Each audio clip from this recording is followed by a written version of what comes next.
Colorbox.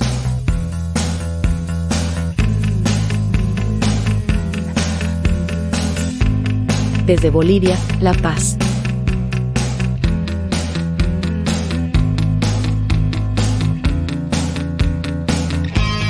Vanguardia Artística Internacional. Conducción del programa: Antagónica Furry.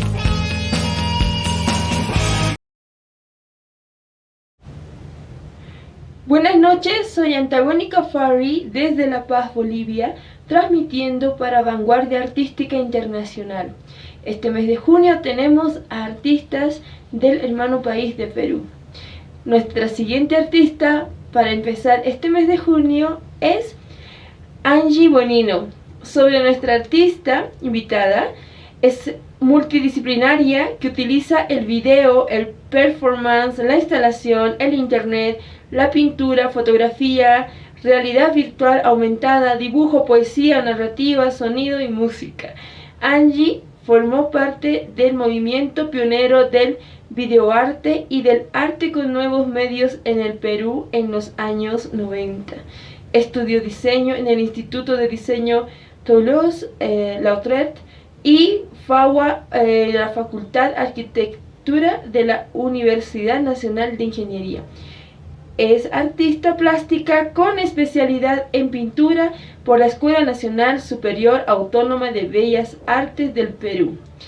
En el 2005 recibió una beca de maestría en sistemas interactivos en el audiovisual MECAT de la Universidad Ramón Llull de Barcelona, España, y luego la beca para la maestría en seguridad informática en sistemas de software libre, Comunidad Europea 2006 y 2007.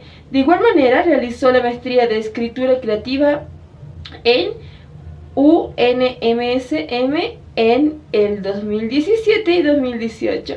Angie ha realizado exposiciones individuales en el MEIAC, en el Museo Extremeño Iberoamericano del Arte Contemporáneo, en Badajoz, España, en el Museo de Arte Contemporáneo de Lima, Perú, en el Museo Coricancha de Cusco, Perú, en el Museo de Arte de San Marcos en Lima, Perú, entre otros. Y ha participado en ferias de artes en países como Francia, Estados Unidos, Perú, España y otros. De igual manera, ha participado en bienales de Francia, Cuba, Senegal, Perú, Estados Unidos, Polonia, Ecuador y Kosovo. Bienvenida nuestra artista peruana estimada Angie Bonino a Vanguardia Artística Internacional. Saludos a todos. Muchísimas gracias, Antagónica Furry, por esta presentación aquí en esta conexión entre La Paz, Bolivia y Lima, Perú. Estoy muy contenta de participar en este programa Vanguardia Artística Internacional y, por supuesto, agradecer a Colorbox, ¿no? Y a todos los que han participado en esta iniciativa, como por ejemplo el Museo José Carlos Mariátegui en Lima, Entre Líneas Cultura, Alianza Francesa de Cusco, Taller de Arte El Cubo, Nairinapa Asociación Cultural, y agradecer también a todos los que nos acompañan y al público en general. Estoy sumamente encantada de poder estar compartiendo con ustedes. Bueno, mi estimada Angie, iniciamos con la siguiente pregunta. Tu obra integra desde la performance y el videoarte hasta la realidad aumentada, la literatura y el sonido. ¿Cómo se relaciona esta diversidad de medios con la necesidad de criticar o reflexionar sobre el sistema social y político global? Y coméntanos sobre tus primeras obras de videoarte y performance. Y bueno, mi trabajo, como bien lo has dicho, integra muchas disciplinas de las artes, ¿no? Tanto de artes escénicas como artes plásticas, como música y sonido, y también de áreas como el cinema o también literatura, ¿no? Poesía, narrativa. Es absolutamente multidisciplinario el trabajo que hago desde mis inicios. Mi Trabajo, es verdad que trabajo con unas temáticas políticas, sociales a nivel global y a nivel y en términos locales también. Y sí, estoy trabajando muchísimo desde mis inicios con esto, porque me parece que todo está integrado, todo está conectado, ¿no? En el caso de mi obra, mm, si puedo trabajar con diferentes lenguajes, que son los que me da mi tiempo, que me da esta época, pues yo aprovecho al máximo toda esta paleta de posibilidades para poder llegar a una integración, son artes totalmente integradas, y por supuesto utilizo metodologías de sistemas complejos para poder crear estos nexos entre disciplinas y entre muchos conceptos con los que trabajo, ¿no? Tengo una necesidad de hablar de lo político y lo social desde mi obra, porque independientemente que el arte siempre es político y siempre es social, independientemente de eso, la temática con la que trabajo está específicamente ligada a esto. El trabajo con temáticas de términos de cosas medioambientales, temáticas que tienen que ver con conceptos de biopolíticas, con conceptos de patriarcado, con muchos conceptos que se engloban la parte económica, por ejemplo, que es muy importante dentro de todo esto. Y lo voy trabajando.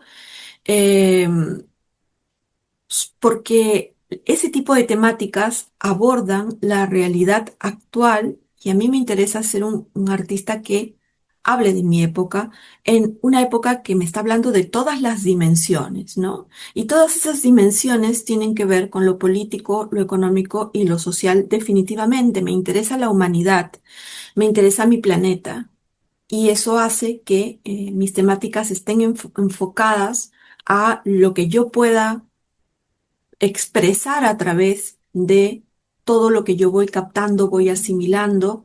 Por supuesto que todo esto se basa en investigaciones, porque por un lado me preocupa la parte estética y la parte formal de mi trabajo en todas estas diversas disciplinas, pero por otro lado me interesa también todos los aspectos conceptuales, cómo puedo utilizar narrativas no lineales o en determinados casos lineales hasta cierto punto, pero para poder trabajar todo esto significa que es un trabajo bastante amplio y muy pensado a la vez.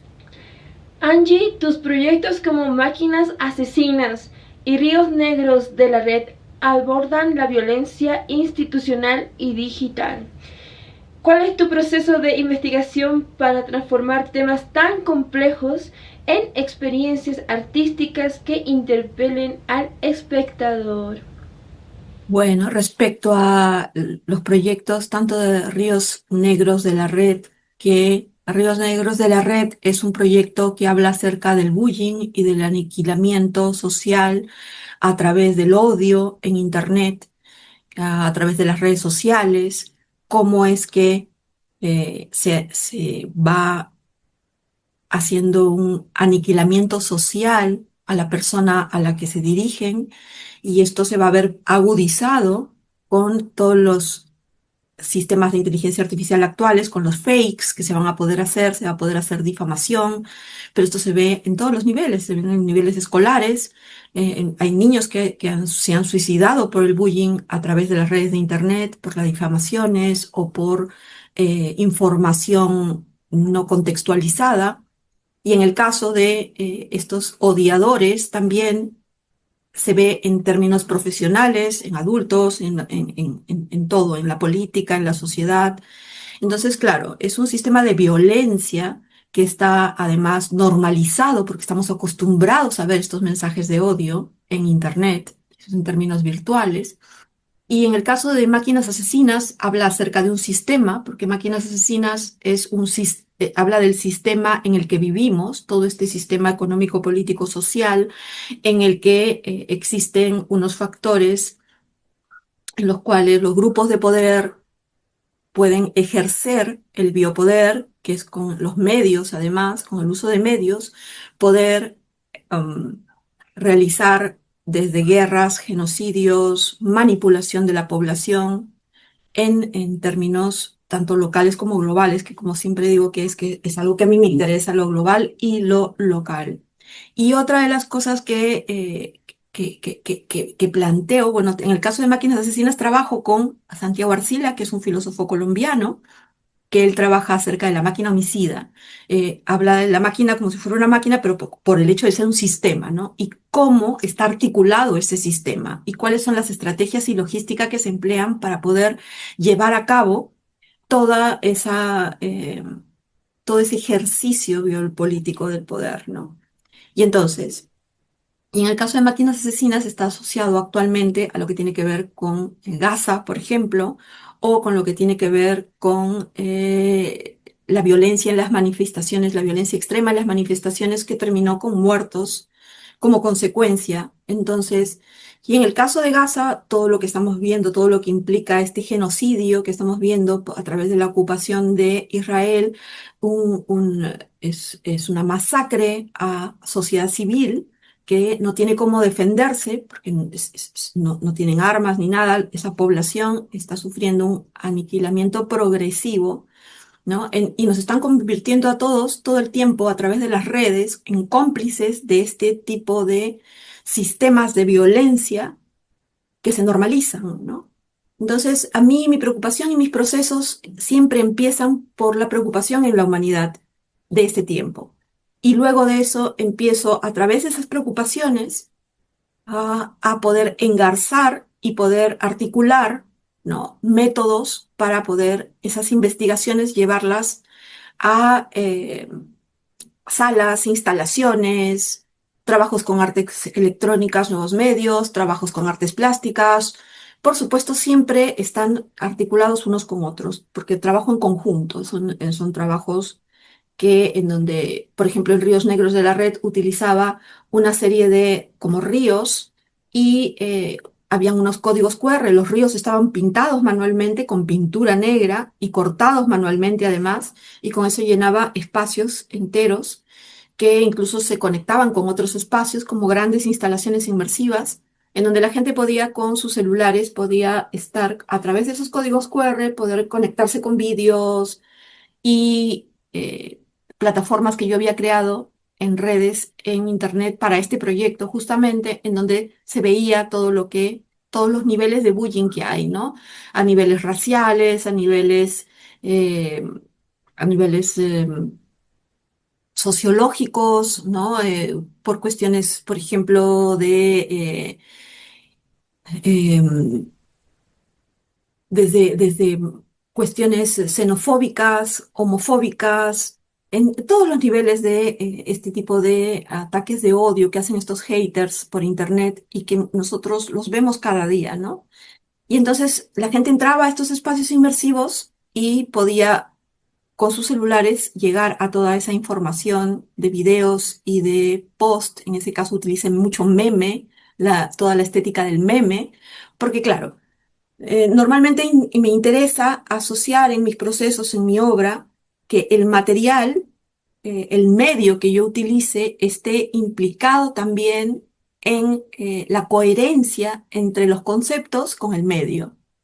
Entonces, em, el hecho de utilizar en ese caso los códigos QR implica justamente llegar a esos medios de Internet en donde nosotros podemos observar estas situaciones de violencia.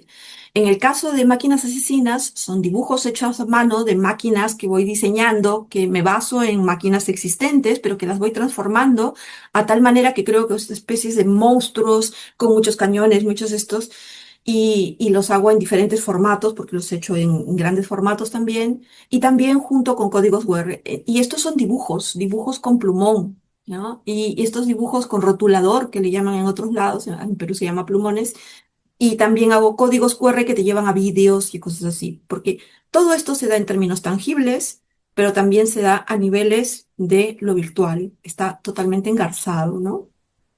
Entonces, ¿cómo es que yo hago estos procesos de experiencia? Pues claro, voy siempre pensando en cómo voy articulando la parte conceptual con la parte estética y formal, que tenga una coherencia absoluta entre el concepto, el medio, las herramientas y, y las plataformas que utilizo, ¿no?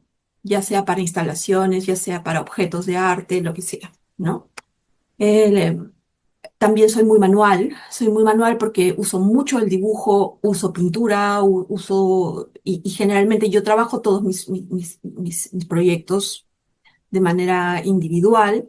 Alguna vez he llamado a alguien para que me ayude en alguna cosa, pero muy puntualmente en cosas pequeñas, pero generalmente el trabajo en general lo trabajo muy de manera artesanal en el sentido de que yo misma voy trabajando mis propios medios. Estimada Angie, en la década de los 90 del siglo XX formaste parte del movimiento pionero del videoarte y los nuevos medios en el Perú. ¿Cómo percibes la evolución del arte digital en el Perú desde entonces y qué desafíos enfrentas como artista en este campo? Coméntanos también de aquellas primeras muestras individuales.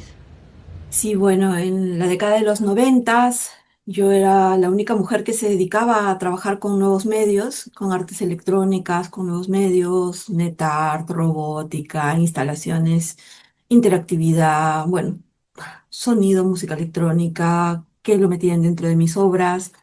Bueno, todo el caso es que sí, era un movimiento pionero, pero claro, siendo la única mujer, en esas épocas no era tan normal ver a mujeres manejando tecnología, por ejemplo, ¿no?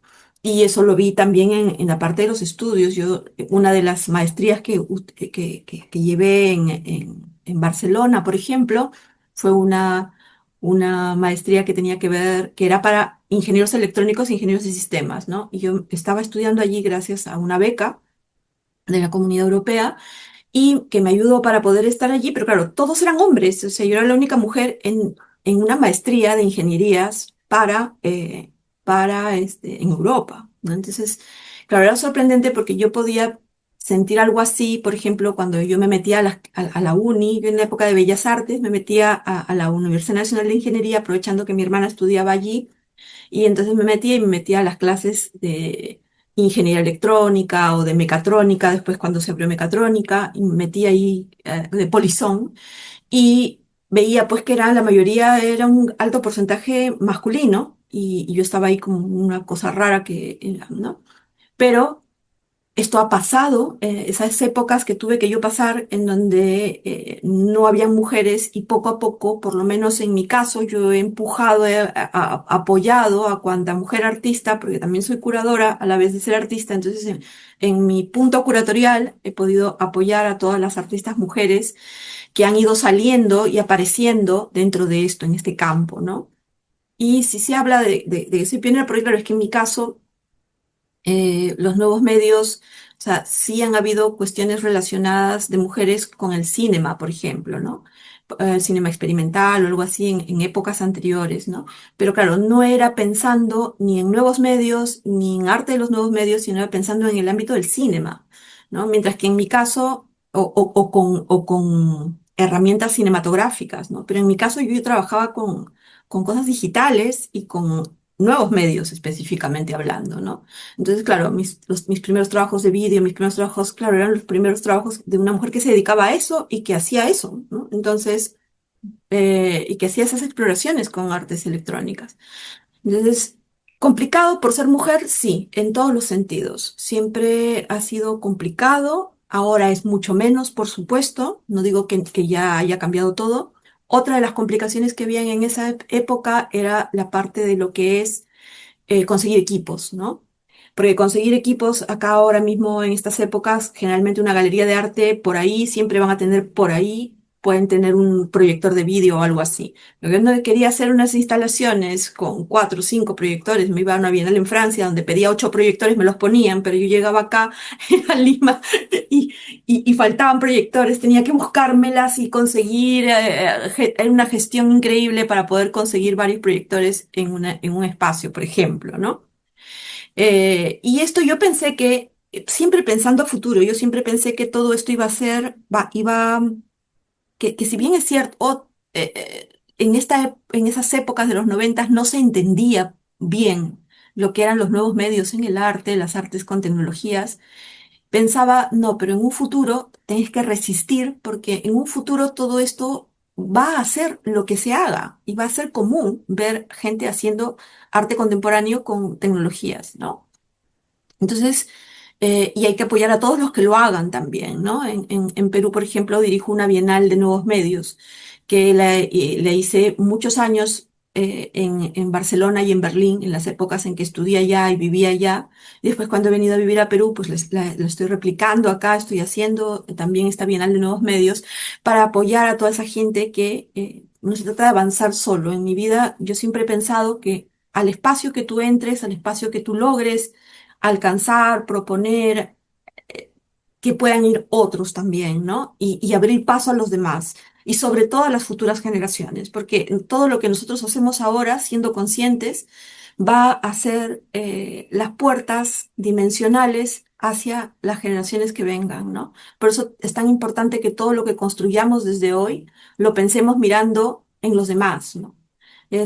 Cuando yo hablo de la humanidad, me estoy incluyendo, yo soy parte de esa humanidad, somos una unidad, ¿no? Y en ese sentido, la tecnología es el camino por el que ha elegido la humanidad para su desarrollo, la ciencia y la tecnología.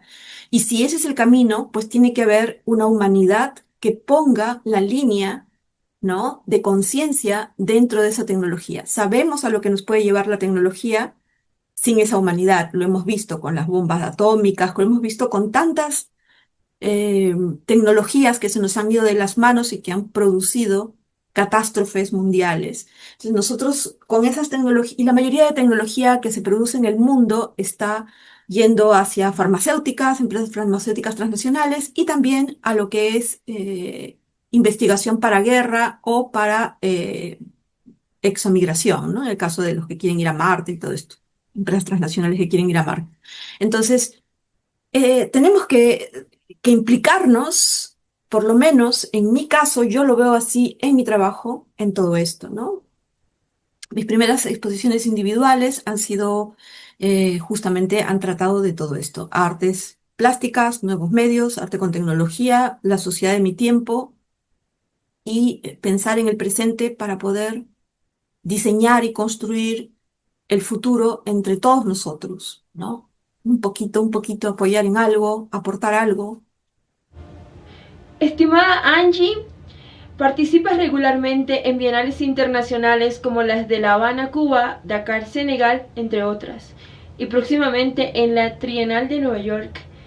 ¿Qué lugar ocupa el arte latinoamericano en estos espacios y cómo construyes una voz crítica basada en tu identidad como artista peruana? En el caso del arte en Latinoamérica, hay arte en Latinoamérica sumamente importante. Tenemos un espacio realmente ganado a golpe de mucho trabajo a través de los años con nuestra representación en el mundo. El asunto está en que en Latinoamérica no existen políticas de apoyo real al trabajo profesional de los artistas. En Latinoamérica no está estandarizado el FIU, por ejemplo, por exposición, es decir, un artista que expone en algún lugar pueda tener un mínimo de FIU por derecho de exhibición de su obra. Eso aquí prácticamente no existe. Son muy pocas las instituciones que por ahí pueden pagar ese tipo de cosas, pero contadas con los dedos.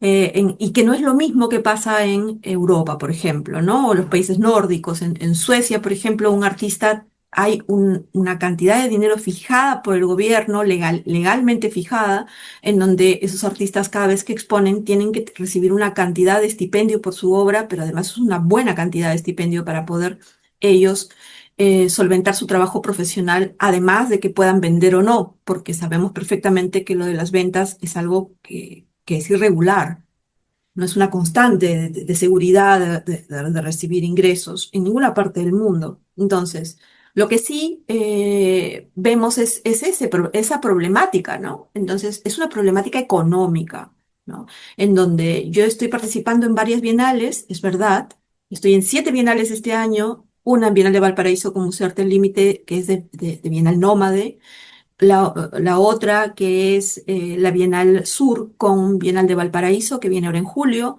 Luego viene Bienal Sur con Bienal de Cuenca, que viene en agosto. Luego viene en septiembre viene la Trienal de Nueva York, en donde tengo que exponer también. Luego viene la Bienal de Cuenca, en donde también estoy participando como artista. Luego viene la Bienal de Arte Medial en Chile, y bueno, y ya paro de contar. Pero claro, no todas las bienales, ¿no? En el caso de Bienal de Cuenca sí hay una posibilidad económica, pero en la mayoría de bienales no pasa esto. Entonces, los artistas generalmente tienen que recurrir a sus propios recursos, movilizarse, crear eventos, y si hubiera unas políticas del Estado en Latinoamérica que realmente apoyaran a sus artistas para que puedan hacer representaciones a otros lugares, pues sería muy distinto. Pero las políticas que se derivan, ¿no? La economía que se deriva para financiar los proyectos de cultura y arte generalmente son muy precarios, lo cual significa que, y eso lo vemos en todos los niveles de todas las artes en nuestros países latinoamericanos. Entonces, no es lo mismo ser un artista latinoamericano que afronte una bienal o que afronte una exposición fuera o que un artista de Occidente. Entonces, y eso es un punto sumamente importante, porque claro, aquí en nuestros países se convierte casi en un acto heroico en el que tenemos que afrontar cómo se hacer eventos, buscar que vender cosas, obras de arte como loco para poder financiar todo lo que se viene, sin contar con lo que ya significa la supervivencia de ser artista en países en los que incluso hay lugares en donde te alquilan los espacios para hacer una exposición, porque han salido esas modalidades últimamente, en donde hasta hay galerías que cobran por exhibir espacios o esto, ¿no? Y después, además, y el maltrato de las instituciones hacia el artista, porque el respeto hacia el artista no está bien, no está todavía generalizado. Y entonces hay gente que está encargada de gestión o de instituciones, esto y lo otro, que creen que le hacen un favor al artista por exponer, ¿no? Ay, pero yo te estoy difundiendo, yo te estoy gestionando, te estoy contactando, pero ese es tu trabajo, pues para eso eres gestor o una persona que tiene un cargo en una institución o en un espacio, ¿no? Ese es parte de tu trabajo, no es que eh, pero sin embargo, sí reciben un sueldo los señores que limpian el espacio, el señor que se van contratando, se van pagando, reciben sueldos en determinadas instituciones culturales que tienen burocracias pagadas, pues claro, obviamente ellos reciben un sueldo. Mientras que el artista está a expensas de lo que pueda vender en muchas de las ferias de arte o en espacios en donde vendan, en donde ya hemos dicho que algunos incluso se alquilan y otros en otras instituciones incluso, por ejemplo, en las ferias de arte, muchos de ellos, de esos artistas son los que pagan incluso a la galería parte del espacio por tener un lugar donde poner su obra a venta, ¿no? Entonces, pasan estas cosas, ¿no? No es que en todo pase, pero generalmente es lo que sucede. Y entonces hay que ver que no es lo mismo. Desde Latinoamérica yo creo que nosotros tenemos una fuerza muy grande. Si estuviéramos unidos todos los países latinoamericanos, esta patria grande, podríamos llegar mucho, muy lejos, no solo con respecto al arte, sino con respecto a todo, ¿no? El pensamiento que viene desde nuestros ancestros. En el caso de Perú, por ejemplo, con mi identidad, que es una identidad multicultural, ¿no? Tengo todo un paisaje en el que vivo maravilloso, costa, sierra, selva, mm, mucha riqueza, tanto ancestral, ¿no? Y mucha resistencia y mucha fuerza que hay en estos países andinos, países latinoamericanos, todos estos países que realmente yo estoy segura que a Occidente no le conviene para nada que nosotros seamos una unidad, porque sería un cambio radical a una forma de pensamiento, una forma de actuar, ¿no? Que, eh, que definitivamente para los grandes intereses, lo importante más bien es tenernos separados entre todos nosotros. Por eso me parece sumamente importante que hayan programas como este, ¿no? Que creen estas relaciones entre artistas latinoamericanos. vamos haciendo, ¿no? De a pocos. Yo estoy encantada de haber participado por esto en este programa y agradecer muchísimo esta invitación, porque justamente esto crea esas redes, nexos, y sin conocernos no vamos a llegar a nada. Tenemos que empezar a unirnos todos. Muchas gracias, estimada Angie, por tu tiempo, por hablarnos sobre tu trabajo, tu obra, por toda tu trayectoria artística y por toda la carrera que has hecho, que es ejemplo y escuela para muchos jóvenes y nuevos artistas. Te quiero dar un saludo de parte del director de Colorbox, el artista plástico Daniel Rodríguez, de todo el equipo de Colorbox, de mi persona desde La Paz, y quiero agradecerte también por darte este respiro para hablarnos un poquito más sobre tu plástica, tu obra visual de performance en nuestro espacio. Yo soy Antagónica Furry, esto fue Vanguardia Artística Internacional desde La Paz, Bolivia, para todo el mundo. Es nuestro 5º programa y empezamos con artistas del país hermano de Perú. Buenas noches, los espero en el siguiente programa y los dejo con la artista Angie Bonino. Yo agradezco muchísimo la invitación a este programa. Nuevamente, sumamente agradecida y encantada de poder participar. Agradecer a Daniel Rodríguez por la invitación, Colorbox, que ha estado muy detrás de toda esta producción. A Antagónica Furry, mil gracias por toda tu entrevista, por la conducción del programa. Debo agradecer también nuevamente a todos los que han apoyado a esta producción, como el Museo José Carlos Mariátegui, Entre Líneas Cultural, Alianza Francesa de Cusco, Taller de Arte El Cubo y Nairinap, Asociación Cultural. Y nuevamente pensar que hacer un programa de Latinoamérica justamente propiciando esta confraternidad, y dando paso a que nos conozcamos entre todos y poder estar en unidad, me parece una iniciativa maravillosa.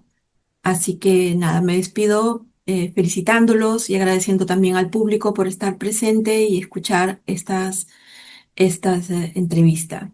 Muchas gracias a todos.